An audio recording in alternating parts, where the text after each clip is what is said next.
This is Plant-Based Briefing. Obesity is a GLP-1 deficiency, its cause, and how to treat it without Ozempic and other drugs.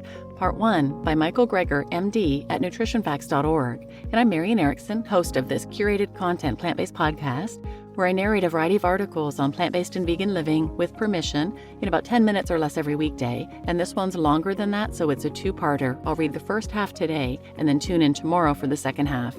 So now let's get to today's plant-based briefing. Obesity is a GLP-1 deficiency, its cause, and how to treat it without Ozempic and other drugs. Part 1 by Michael Greger, MD, at nutritionfacts.org. What is a safer and cheaper way to lose weight than GLP-1 drugs? Can we drug our way out of the obesity crisis? A 60 Minutes episode certainly seemed to suggest we could. Only later did we learn that 60 Minutes had been paid by the makers of Ozempic to air a 13-minute promotional segment and pass it off as a news story. Are these GLP-1 drugs the answer to the obesity epidemic? The head of the European Association for the Study of Obesity was pretty bullish, conveniently failing to disclose that his group had received millions of dollars from the drug maker. But doesn't getting a tiny weekly injection sound far easier than getting all sweaty in the gym? Do these game-changing new medications make lifestyle-based treatment of obesity obsolete? Let's ask those paid by the two main GLP-1 drug makers, which now have a combined net worth greater than $1 trillion. The World Obesity Federation, which evidently just got $1 million from the Ozempic company, published a consensus statement in one of its journals favoring the definition of obesity as a disease.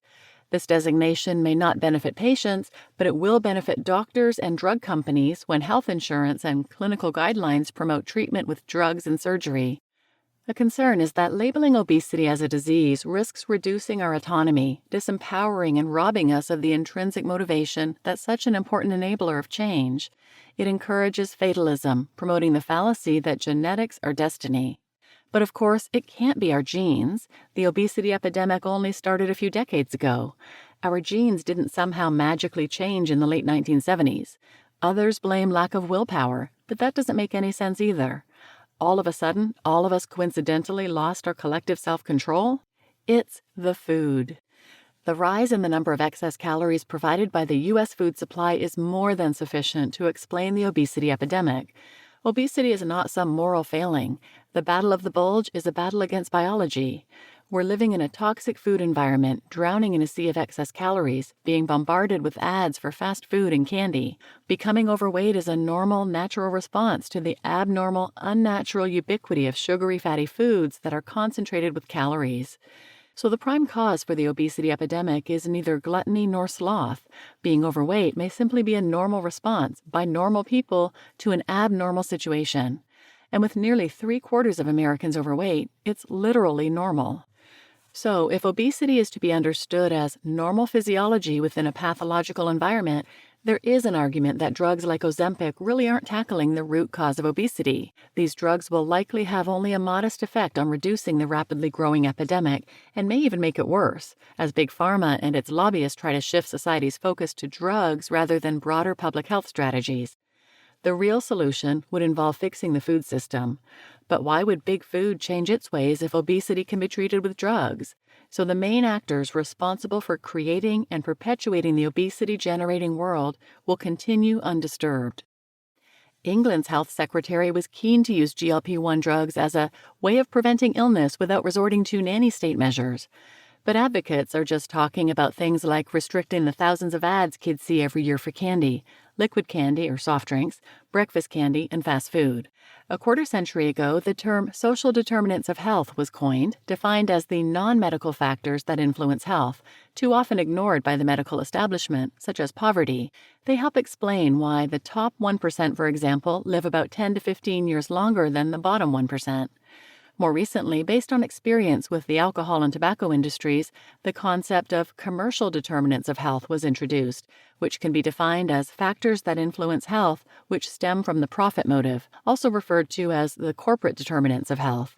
The food and beverage sectors spend huge amounts on developing and marketing products packed with sugar, fat, and salt, deliberately designed to lead to addictive consumption that contributes to the increasing prevalence of chronic disease. Public corporations like Coca-Cola have a legal duty to maximize return to their shareholders, and those running the companies are heavily incentivized to achieve this. Many observers are outraged by stories of what some of these companies do to maximize returns. But as people working in the tobacco industry can testify, being the subject of widespread disrepute is more than offset by the financial rewards. And psychological defense mechanisms can take care of any residual unease about contributing to the suffering and death of fellow humans whom they do not personally know. The greatest challenge to improving health may lie in the tension between wealth creation and health creation. Introducing a temporary weight loss fix using GLP-1 drugs like Ozempic without consideration of their wider implications and a long-term plan has been likened to sprinkling water on a raging blaze.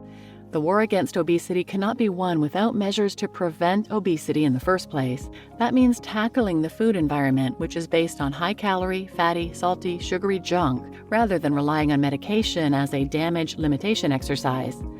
Yeah, but limiting damage is a good thing. Sure, these drugs may not make much of a dent on a population scale, but what about on an individual basis? It would be great if people ate healthfully enough to prevent and treat heart disease, high blood pressure, and diabetes too. But until that happens, drugs for those conditions can literally be life-saving. You just listened to Obesity, is a GLP-1 Deficiency its cause, and How to Treat It Without Ozempic and Other Drugs, Part 1 by Michael Greger, MD at nutritionfacts.org. And I'm your host, Marian Erickson. Tune in tomorrow for the second half of this article, where you'll hear more about alternatives, what people can do with diet to increase GLP-1 and reduce obesity. So please share this episode with anyone who might benefit, and thanks for listening.